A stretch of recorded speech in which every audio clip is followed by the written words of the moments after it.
Hello, everyone. I'd like to thank you for tuning in today for episode 9 of Young Constitutionalists. Today, I was requested that we discuss Markiplier's video on gun control, as it's quite relevant today. We experienced the recent shooting down in Florida at the school, and we've just been going through the Bill of Rights, the first 10 amendments of the U.S. Constitution. So right now would be a perfect time to discuss Markiplier's video, as I was requested to do. Let me talk a little bit about gun control and just a little background. People, when they get scared, they like to turn in liberty for safety. Benjamin Franklin had a quote on this.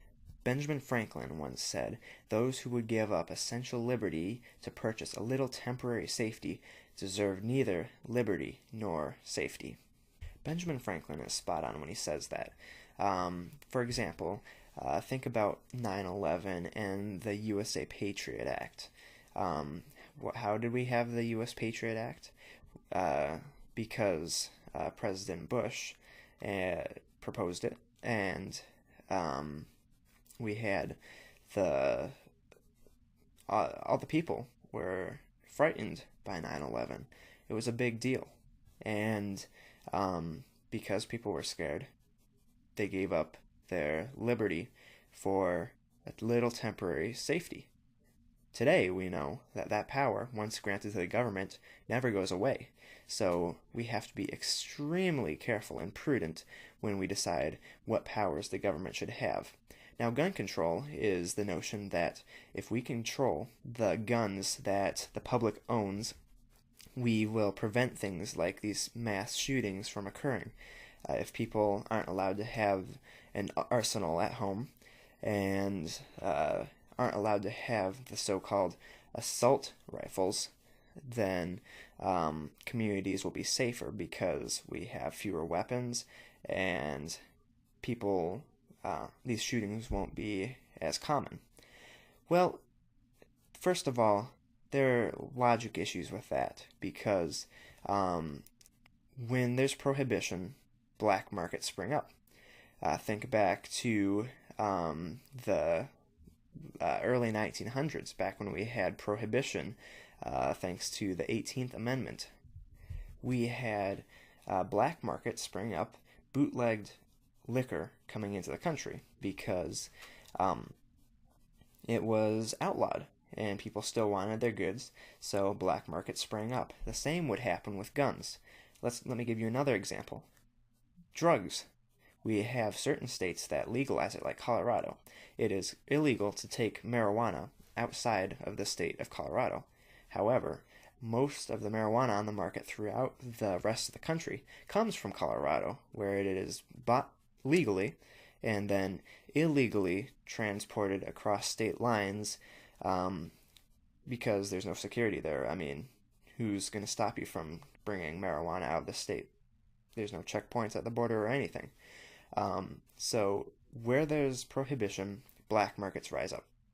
So criminals would still easily be able to obtain their assault rifles through black markets.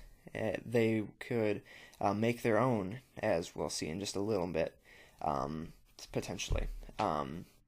These gun control laws will not stop shootings completely. There will always be shootings because black markets, there are weapons available to anyone, anywhere, with very little regulation. And more regulation is not the answer because it won't make any difference. In fact, I think it could actually make things worse. Another thing, the minimum purchase age for a gun being 21. Does that mean that if you are under the age of 21, you aren't fully American because you don't have Second Amendment rights? I think so. That makes me not an American citizen. America is not my country if I'm not protected by the Second Amendment rights. Being under the age of 21, I'm not protected by the Second Amendment if that bill were to pass. In fact, even President Trump supports it. Anyway, with not much more to say, let's go to the video. Hey guys, I wanted to make a video that's a little out of the norm from what I usually do.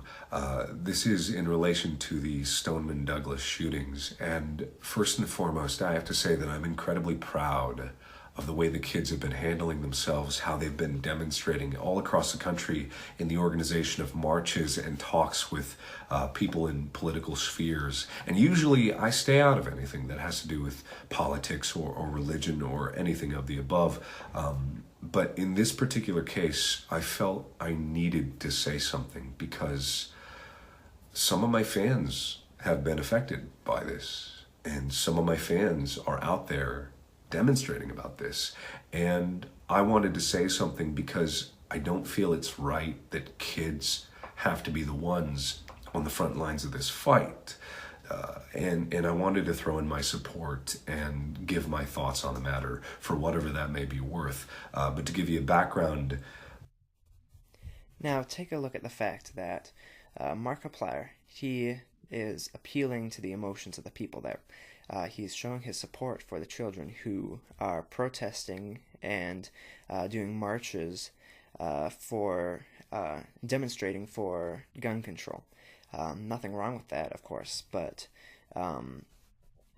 he is catering to people's emotions. When people get emotional, like I said, they tend to get scared, give up their liberty, and exchange it for a little temporary safety, which in the future will result in a bigger, more powerful government that regulates more of people's lives. Anyway, let's go back to the video and see what Markiplier has to say about his qualifications that allow him to say this. I have an extensive background and experience with guns. My father was a 24-year Army man. He was a member of the NRA. He taught me about guns from a very early age, and he taught me to respect them and how to properly handle guns. I have gone to the shooting range many times. I've shot all kinds of guns. My dad even built muzzle-loader rifles as a hobby. Let's point out that topic right there, how his dad built rifles for a hobby. Nothing wrong with that. But again, what's stopping these shooters from building their own weapons? What's stopping some black market salesman from manufacturing these rifles and then selling them to these shooters on the black market? Absolutely nothing. So when I say these things, just know that it's not coming from a place of ignorance. And first and foremost, I want to say that I don't think people should be able to access assault rifles. Let me quickly define an assault rifle. An assault rifle is a rifle that is used to assault people. If a rifle is not used to assault someone, for example, if it is used for hunting, or if it is used for shooting at a shooting range, for example, it does not qualify as an assault rifle. Now let's go back to the video and see how Markiplier justifies it, but I'll be back in a second. There's no beating around the bush. There's no kidding about it. There's no exaggerations. Assault rifles exist solely to kill people. And you could say the same thing about all guns, but assault rifles especially, they don't have any purpose in hunting. They have a purpose in self-defense only to the point where they can kill multiple people with a lot of bullets in a very large magazine. And I know I'm going out on a limb and just saying this outright, but I'm 100% in the field that we need to ban assault rifles. Alright, so Markiplier is defining an assault rifle as being more of a machine gun. A gun that can shoot many bullets at a time with a very large magazine. He's right. They are solely built to kill people. They are not used for shooting deer. They have no purpose in hunting. They exist to kill people. Well, let me talk about a little bit about how, or the reason behind the Second Amendment. Look at Nazi Germany or the Communist Soviet Union. One of the first things they did to control the people was confiscate their weapons. How would the people defend that? Well, they couldn't because the law said so. If they disobeyed the law, they would become outlaws. So, let me talk a little bit about how these guns are necessary to the freedom of a country. When you have an assault rifle, doesn't mean you have to use it to assault someone. That's why I like to call it a machine gun or just a rifle. It's not an assault rifle unless it is used to assault. The purpose is when the government is afraid of the people, it's liberty. When the people are afraid of the government, it's tyranny. When we have why do I keep saying that? When we have guns that are potentially used to assault people, it is obvious that the government will fear us. They won't step out of bounds, because if the government starts coming and knocking at people's doors, confiscating their guns, they'll get shot. And the people will take over and restore the government to the way it should be according to the Constitution. So, the reason we have the Second Amendment is, in fact, to kill people, not murder, not hunting and target practice, as President Obama put it. We have the Second Amendment to defend us from not just criminals, but the government themselves. So, the Second Amendment is really a check on the government, and that is why assault rifles should not be banned. If we ban assault rifles, that means the government is slowly, subtly taking away our freedom to keep and bear arms. When they do that, just bit by bit, very, very subtly, they can fully take our freedoms away. In fact, even President Trump is in favor of taking away our Second Amendment rights by raising the minimum purchase age to 21 and banning certain specifications on guns, banning assault rifles. It's just not logical. And besides, if you have to be 21 to purchase purchase any weapon, then you are not American until you're 21 years old. You are not an American citizen. You are not protected by the Bill of Rights, because those freedoms can clearly be taken away from you. And believe it or not, these young people are cheering for it. Can you believe it? Anyway, back to the video.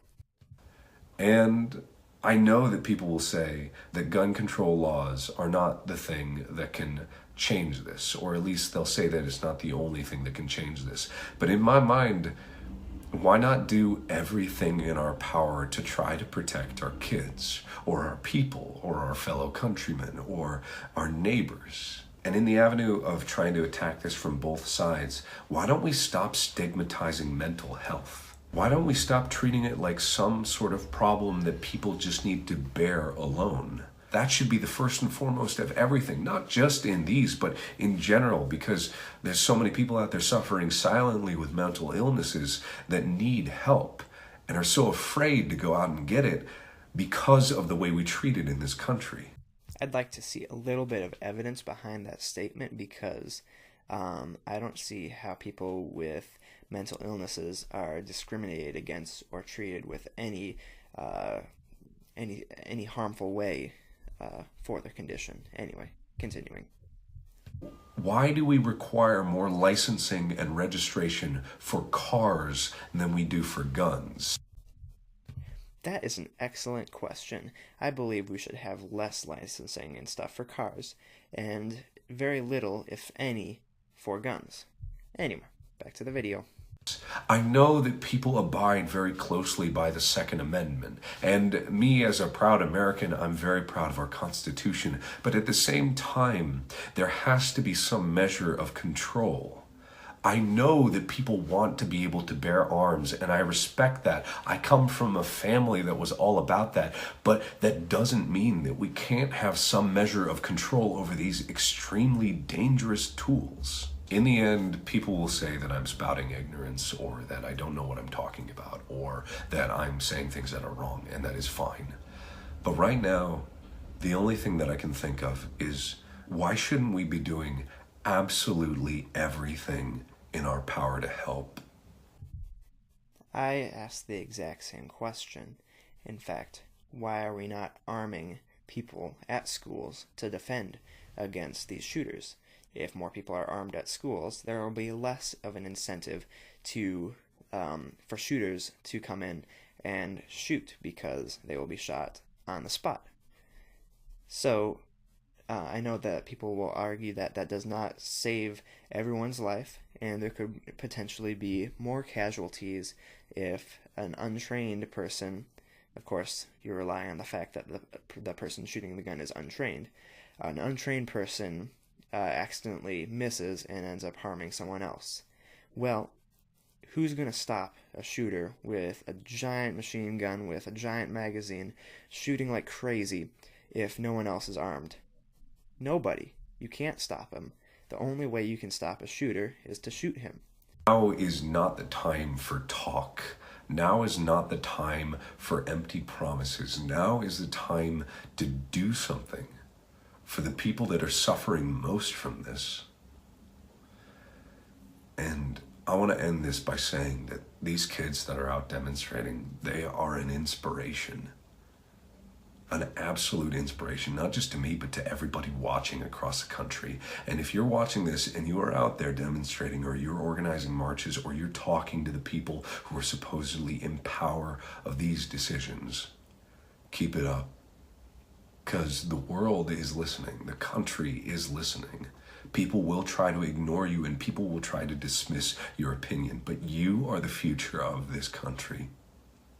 And you are the future of the world, and your actions dictate what our future will be. We could admit that that's actually a pretty scary thought, isn't it? Anyway, again, doing everything we can in our power to prevent things like these happening is to abide by our Constitution.